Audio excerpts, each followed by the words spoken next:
Short wave 7265 اور medium view 585 کلو hertz پر ہم radio Pakistan اسلام آباد سے آپ سے مخاطب ہیں۔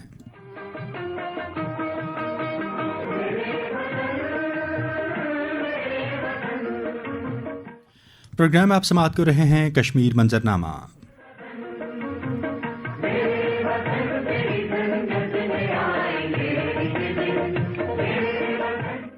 اس پروگرام کے پروڈیوسر ہیں انعام احمد سومرو۔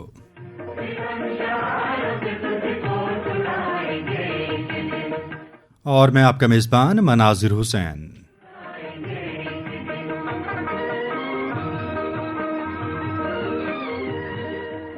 بھارتی جبر اور استبداد کے بعد جو بھارت کا پروپیگنڈا ہے مقبوضہ کشمیر کی صورتحال کے حوالے سے، اس پر ہم بات کریں گے، اور G20 اجلاس کے بعد پیدا ہونے والی صورتحال اور بھارت کا جو نیریٹو ہے، دفتر خارجہ نے اس کو یکسر مسترد کر دیا ہے اور اسے بھارتی اوچھا اور بھونڈا ہتھ کنڈا قرار دیا ہے۔ ساتھ ہی ساتھ یہ بھی کہا گیا ہے ترجمان دفتر خارجہ ممتاز سارا بلوچ کی جانب سے ایک نیوز کانفرنس کے دوران کہ مجموعی طور پر جو ہے وہ بھارت نے جو سٹانس بلڈ کیا ہے یہ بین الاقوامی برادری کو گمراہ کرنے کے مترادف ہے، اور خاص طور پر اس کا مقصد اپنے سیاسی مفادات حاصل کرنا ہے۔ بھارت آلریڈی ان تمام اقدامات پر عمل کر رہا ہے جو اس معاملے کو حل کی طرف لے کر جانے کے بجائے مزید پیچیدگی میں جو ہے وہ مبتلا کر رہے ہیں، جسے خاص طور پر ڈیموگرافیکل چینجز کے حوالے سے اگر ہم بات کرتے ہیں تو آبادیاتی تناسب میں تبدیلی کی جو کوشش ہے یہ اتنا گھناؤنا اور مذموم ایجنڈا ہے کہ حق خود ارادیت کے حل کے حوالے سے اقوام متحدہ کی قراردادوں کو مد نظر رکھتے ہوئے بھارت نے یہ بھونڈی چال جو ہے وہ چلنے کی کوشش کی ہے، جس کے حوالے سے پاکستان نے نہ صرف اسے مکمل طور پر مسترد کیا ہے بلکہ بین الاقوامی پلیٹ فارمز پر وزیر خارجہ بلاول بھٹو زرداری نے جو ہے متعدد مرتبہ اسے اجاگر بھی کیا۔ پاکستانی جتنی بھی قیادت ہے، وزیر اعظم محمد شہباز شریف ہیں، صدر ڈاکٹر عارف الوی ہیں، جتنے بھی پاکستانی رہنما ہیں، سیاسی مدبر ہیں، پاکستان کی مختلف شعبہ جات سے تعلق رکھنے والی قیادت جنہیں بین الاقوامی سطح پر جو ہے اس موضوع پر بات کرنے کا موقع ملتا ہے، کشمیریوں کی بھرپور سفارت کاری کی ہے تاکہ حقائق جو ہیں وہ دنیا کے سامنے رکھے جا سکیں۔ ان موضوعات پر آج کے پروگرام میں ہم گفتگو کریں گے۔ ہمیں اس وقت جوائن کیا ہے، اسٹوڈیوز میں تشریف رکھتے ہیں ڈاکٹر منور حسین صاحب۔ آپ بین الاقوامی امور کے ماہر ہیں، ساتھ ہی ساتھ ایکسپرٹ ہیں کشمیر افیئرز کے حوالے سے بھی، ان سے بھی ہم بات کریں گے۔ اور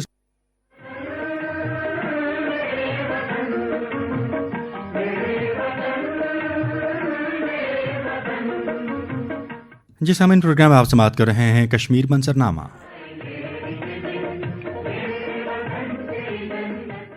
پروگرام پروڈیوسر انعام احمد سومرو اور میں آپ کا میزبان مناظر حسین۔ اور سامعین، پروگرام کے ابتدائیے میں آج کے جو موضوعات تھے ان پر بات کرتے ہوئے حقائق سے میں آپ کو آگاہ کر چکا ہوں۔ آج کی خبریں آپ کے ساتھ شیئر کر چکے ہیں اور وہ موضوعات آپ کے ساتھ ہم شیئر کر چکے ہیں جن پہ آج ہم گفتگو کرنے جا رہے ہیں۔ ڈاکٹر منور حسین صاحب ہمارے ساتھ تشریف رکھتے ہیں، بین الاقوامی امور کے ماہر بھی ہیں اور کشمیر افیئرز کے بھی آپ ایکسپرٹ ہیں۔ ڈاکٹر صاحب السلام علیکم اینڈ ویلکم ٹو اسٹوڈیو۔ وعلیکم السلام، بہت شکریہ سر۔ ڈاکٹر صاحب، بہت ساری باتیں ہم ڈسکس کرتے ہیں اور کم و بیش معمول کی باتیں ہوتی ہیں جنہیں ہم باقاعدہ جو ہے وہ جسے کہہ سکتے ہیں کنسسٹنسی کے ساتھ جو ہے وہ ڈسکس کرتے ہیں، کیونکہ موسٹ آف دا سچویشنز اور موسٹ آف دا ٹیکٹکس جو کہ انڈین گورنمنٹ کی جانب سے مقبوضہ کشمیر میں اپنائے جاتے ہیں وہ کم و بیش سملر ہی ہوتی ہیں۔ ہاں، یہ ایک الگ بات ہے کہ کوئی ایک ظلم، کوئی ایک اوچھا ہتھ کنڈا جو وقتی طور پر جو ہے وہ اس کو وہ گیو اپ کر دیں اور کوئی نئی چیز جو ہے وہ انٹروڈیوس کروا دیں اور پھر اس کے بعد یہ سلسلہ جو ہے وہ چلتا رہے۔ ڈاکٹر صاحب، آج آپ نے دیکھا کہ ہمارے خصوصی سیگمنٹ شہداء کے وارث میں محمد عمر بھٹ موجود تھے اور دو قوانین کے حوالے سے آپ نے بات کی۔ بھارت کا ظلم بنیادی طور پر اپنی جگہ پہ ہے، وہ ریاستی ظلم اور فوجی استبداد کا جو ظلم ہے وہ تو ہم دیکھ ہی رہے ہیں، لیکن وہاں پہ عدلیہ جو ہے اس کا بھی نام و نشان نہیں ہے۔ انصاف یا تو نہیں ہے یا پھر مذاق ہے، اور اگر ہے تو وہ سارے کا سارا اس نظام پہ جو ہے وہ تشکیل دے دیا گیا ہے، خاص طور پر 5 اگست 2019 کے اقدامات کے بعد سے، کہ اس میں کشمیریوں کے لیے تو کہیں کوئی گنجائش رہ ہی نہیں گئی ہے۔ نظام عدل پہ وہاں پہ جو ہے وہ صورتحال ہے، اس پہ آپ کیا کامنٹ کریں گے؟ یہ محمد عمر صاحب نے ایک بڑی پتے کی بات کہی اور اس نے تو یقینی طور پہ مجھے بھی ہلا کے رکھ دیا۔ وہ یہ کہ انہوں نے کہا کہ یہ ہیومن رائٹس کا معاملہ نہیں ہے، یہ قبضے کا معاملہ ہے، کالونائزیشن کا معاملہ ہے، سبجوگیشن کا معاملہ ہے۔ اور جب آپ کسی قوم کو سبجوگیٹ کرتے ہیں تو اس کے سارے رائٹس کو آپ معطل کر دیتے ہیں، اس کے سارے نظام کو آپ پامال کر دیتے ہیں۔ آپ جوڈیشری کی بات کر رہے ہیں، وہ جو نام نہاد پولیٹیکل پارٹیز تھیں جو پرو انڈینس تھیں، آپ نے دیکھا جس میں محبوبہ مفتی بھی تھی، عمر عبداللہ بھی تھے، وہ بھی ان کو چھوڑ کے چلے گئے، ان کی حیثیت بھی ختم ہو گئی. تو اگر جو نام نہاد پولیٹیکل پارٹیز تھیں ان کی حیثیت نہیں رہی، تو پھر جو ایک آزاد ریاست کے اندر جو عدلیہ کا کردار ہے وہ کس طرح سے آزاد رہ سکتا ہے. پھر انہوں نے ایک بہت خوبصورت بات کی، جو سوپور کا انہوں نے میسیکر کا ذکر کیا 1993 میں. ہمیں یاد رکھنا چاہیے کہ یہ جو ماس ریزسٹنس موومنٹ تھی یہ 1989 میں شروع ہوئی، اور یہ وہ ماس ریزسٹنس موومنٹ تھی جو حقیقی آزادی کے لیے انہوں نے جدوجہد کی، اس نظریے پہ جن کا انہوں نے اشارہ دیا کہ دو قومی نظریے کی تکمیل کے لیے انہوں نے،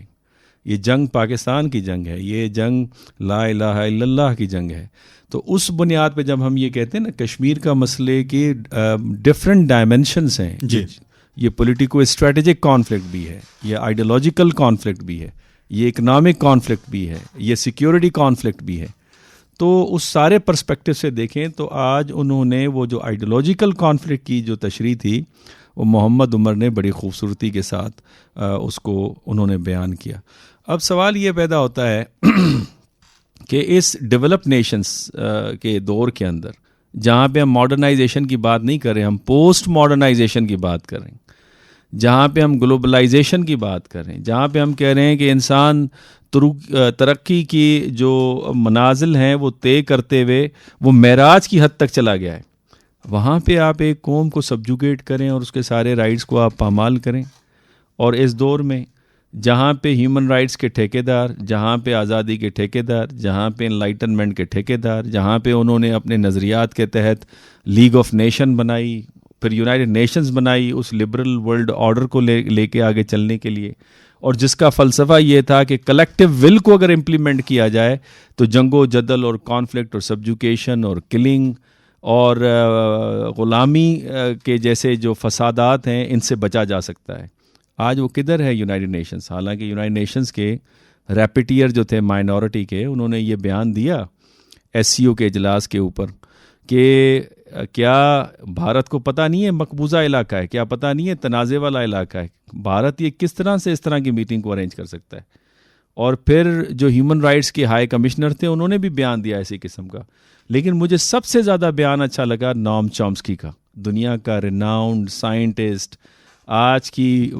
ماڈرنائزڈ ورلڈ کا، جی بالکل، جس کو پوسٹ آپ کہتے ہیں کریٹیکل تھیورسٹ، جی جسے نیو مارکسسٹ کہتے ہیں، فرینکفرٹ اسکول آف تھاٹ سے، انہوں نے کہا، انہوں نے ضمیر جھنجھوڑا، انہوں نے کہا یہ کیسے لوگ ہیں، کیسے ممالک ہیں، ان کے ضمیر نے ان کو کیسے اجازت دی کہ وہ ایک مقبوضہ علاقے میں جا کے میٹنگ کو اٹینڈ کریں بھارت کی اور اپنے سارے انسانی اقدار کو پامال کر دیں. آج وہ کہتے ہیں کہ ہماری پھر سویلائزیشن کا کیا بنے گا، ہمارے دعوے کا کیا بنے گا. تو بنیادی طور کے اوپر جو عمر نے بات کی اس نے یقینی طور پہ میرے خیال میں سننے والوں کے جذبات کو ابھارا بھی ہوگا، اور انڈین جو قبضہ ہے یا ان کا جو سو کالڈ پروپیگنڈا ہے اس کی کلئی کھول کے رکھ دی ہے، اور میں اپریشیٹ کرتا ہوں. رائٹ، بلا شبہ بڑی اچھی بات کی. اور اس ساری صورتحال میں سوالات بنیادی طور پر میں دو قوانین کے تناظر میں کرنا چاہ رہا تھا. ایک تو پبلک سیفٹی ایکٹ کے حوالے سے اور دوسرا یو اے پی اے کے حوالے سے. یہ فرمائیے گا کہ ان قوانین پر گفتگو جو ہے وہ ہم یقیناً کریں گے، لیکن مجھے اس جبر اور استبداد کو بیان کرتے ہوئے جب میں کبھی خود سے ذاتی طور پہ محسوس کرتا ہوں تو اس دکھ اور کرب میں سچ پوچھیں تو بات جو ہے وہ اس انداز سے بیان نہیں ہوتی، اس تسلسل کے ساتھ الفاظ میرا ساتھ نہیں دیتے جس طرح سے بحیثیت میزبان مجھے دینے چاہیے. ابھی جو ایک خبر ہمیں موصول ہوئی ہے وہ خبر اہم بھی ہے، لیکن وہ خبر اتنی ہی افسوسناک بھی ہے. NIA نے ہائی کورٹ کو، دلی ہائی کورٹ کو جموں کشمیر لبریشن فرنٹ کے سربراہ اور کشمیری علیحدگی پسند رہنما یاسین ملک کے لیے سزائے موت کی درخواست کی ہے. اور NIA کی درخواست پیر کو جسٹس سدھارتھ مریدل اور تلونت سنگھ کے ڈویژنل بینچ کے سامنے سماعت کے لیے درج ہے. آپ کو یاد ہوگا کہ یاسین ملک صاحب کو جب حراست میں لیا گیا، ان پر جب ٹرائل کیا گیا، جتنے عزم اور استقلال سے انہوں نے بھارتی عدلیہ کے سامنے کلمہ حق بلند کیا، اس سارے ٹرائل سے ہم بخوبی واقف ہیں. دنیا حقائق سے آگاہ بھی ہے، لیکن اس کے باوجود جو ہے ہم دیکھ رہے ہیں کہ بھارت بڑے دھڑلے کے ساتھ آزادی کے یہ بڑے جسے کہہ سکتے ہیں کہ مضبوط اور بڑے روشن اور پر نور چراغ جو ہیں وہ اٹھا کے بجھانے کی کوشش کر رہا ہے. کس طرح سے دیکھتے ہیں آپ اس ایفرٹ کو؟ مقبوضہ کشمیر میں تو نظام عدل نہ ہونے کے برابر ہے, ایک مذاق کے مترادف ہے. بھارت میں بھی عدل مر گیا؟ بھارت میں عدل کب تھا؟ بھارت میں عدل ہوتا تو آسام میں جو کچھ ہو رہا ہے یہ ہوتا, پنجاب میں جو ہو رہا ہے یہ ہوتا, جو سکھوں کے ساتھ ہو رہا ہے یہ ہوتا, دلتس کے ساتھ جو ہو رہا ہے وہ یہ ہوتا, تامل کے ساتھ جو ہوتا ہے یہ ہو رہا ہوتا. پھر مسلمانوں کا گجرات کے اندر جو واقعہ ہوا یہ آپ کو سمجھ آتی تھی؟ کھلے عام 2 بھائیوں کو لائیو میڈیا شو کے سامنے مارا جائے. عدل ودل نہیں ہے, یہ سو کال ڈیموکریسی ہے. اور میں یہ کہتا ہوں کہ this is not liberal democracy but rather یہ ایک الیکٹورل ڈیموکریسی کہہ سکتے ہیں, جہاں پہ صرف الیکشنز تو ہوتے ہیں دنیا کو دکھانے کے لیے, لیکن حقیقی طور پہ نہیں ہے. اب جو آپ نے جو یاسین ملک صاحب کی جن کی بہت بے تحاشا قربانیاں ہیں ان کا ذکر کیا اور انتہائی افسوسناک آپ نے خبر سنائی, تو یہ آپ دیکھیے کہ پوری دنیا اس وقت کرٹیسائز کر رہی ہے کہ ایس سی او کا اجلاس وہاں پہ نہیں بلانا چاہیے تھا. اور جو اصل بات بھارت جس کا راگ الاپ رہا تھا کہ دیکھیں جو مسلمان کنٹری ہے جنہوں نے OIC کے کانٹیکٹ گروپ کے اندر ریزولوشن پاس کی تھی وہ سارے آ رہے ہیں, جس میں سعودی عرب تھا, جس میں ٹرکی تھا, جس کے اندر ایجپٹ تھا, جس کے اندر عمان تھا. آپ نے دیکھا کہ انہوں نے بائیک آؤٹ کیا جب اس کے منہ پہ یہ تماچا لگا, پھر چائنا نے کیا, پھر میکسیکو نے کیا. تو اس کے بعد بھارت نے اب جو انٹرنیشنل کمیونٹی نے جو رسپانس دیا, یونائٹڈ نیشنز نے جو رسپانس دیا, نام چامسکی کا ذکر کیا, اس کے اوپر پھر ہٹ درمی دکھاتے ہوئے یہ درخواست دینا کہ یاسین ملک کو سزائے موت دی جائے. میں سمجھتا ہوں انٹرنیشنل کمیونٹی کو اس کے اوپر فوراً فور ایکشن لینا چاہیے اور اپنی عزت کشمیریوں کی عزت تو کیا انہوں نے بچانی ہے, لیکن اپنی عزت اور تکریم کو بچانے کے لیے اس پہ ان کو ایکشن لینا چاہیے. اور میں آپ کو بتاؤں یہ ایک ڈیبیٹ ہے پوری, یہ جو ایبسولوٹ سوورینٹی کا خود مختاری کا جو کانسیپٹ ہے یہ اس کے دن گزر گئے. یہ جو ہم international norm based international order کی بات کرتے ہیں اس میں جو ہیومن رائٹس ہیں, ہیومینیٹیرین لاز ہیں, انسانی حقوق ہیں, ان کی پامالی برداشت نہیں کی جا سکتی اور وہاں پہ آپ انٹروین کر سکتے ہیں. اگر آپ ایسٹ تیمور میں کر سکتے ہیں, اگر آپ سوڈان میں کر سکتے ہیں, اگر آپ یوگوسلاویہ میں کر سکتے ہیں تو آپ کشمیر میں کیوں نہیں کر سکتے؟ جب آپ سنکیانگ جو چائنا دشمنی کے اوپر جب آپ بات کر سکتے ہیں, جب ایران کے اندر جو حجاب رو کے آپ اس کو ایک بوسٹ دے سکتے ہیں, تو آپ کشمیر کے جو بے گناہ لوگ ہیں جن کی کہانی ابھی آپ نے سنی محمد عمر کی زبانی, اس سے زیادہ باقی کیا رہ جاتا ہے؟ راتوں کو ان کو اپنی سیکیورٹی کا نہیں پتا کہ جیسے بچے اٹھا کے لے جاتے ہیں. اور پھر جس طرح انہوں نے ذکر کیا ان کے دوست کو اٹھا کے لے جا کے مار کے کہا جی پہاڑ سے گر گیا, وہ شناخت کرتے ہوئے, اور اس کی CCTV کیمرہ موجود ہے. ایک انسانیت کا قتل اسلام کہتا ہے, پوری انسانیت کا قتل ہے. میں کہتا ہوں اسلام نہیں, یہ سارے مذاہب کہتے ہیں انسان کی قدر اور اس کی ویلیو کیا ہے. لیکن بات یہ ہے کہ انٹرنیشنل جو کمیونٹی کا جو ضمیر ہے وہ سو رہا ہے, اور انہیں یہ نہیں پتا کہ اگر کسی اور کے گھر میں آگ لگی ہے تو آگ تو لگی ہے نا, یہ آگ پھیلتے پھیلتے ان کے گھر تک آئے گی. بالکل جی, یہ آگ لگی ہے اور یہ آگ پھیلتے پھیلتے ان کے گھر تک آئے گی, اور اس آگ کی تپش اب انڈیا میں محسوس ہونا شروع ہو گئی ہے. اگر بھارت میں مودی سرکار جو ہے وہ ہوش کے ناخن لے سکے یا اس کی آنکھوں کے آگے سے گرد جو ہے وہ چھٹ سکے اور وہ حقائق کو دیکھنے اور سمجھنے کے قابل ہو سکے, وہ اس انتہا پسندی اور بربریت سے باہر نکل سکے, تو ہی اس کے لیے یہ بہتر ہے. ورنہ آج صرف تپش محسوس ہو رہی ہے تو کل کو جلنا بھی شروع ہو جائیں گے کہ ظلم ایک حد تک ہی جو ہے وہ قابل برداشت ہوتا ہے, ایک حد تک ہی جو ہے وہ ظلم کیا جا سکتا ہے. ورنہ کسی نے بھی یہ بڑی خوبصورت بات کی تھی کہ آپ کو ریاستی سطح پر جو ہے وہ اگر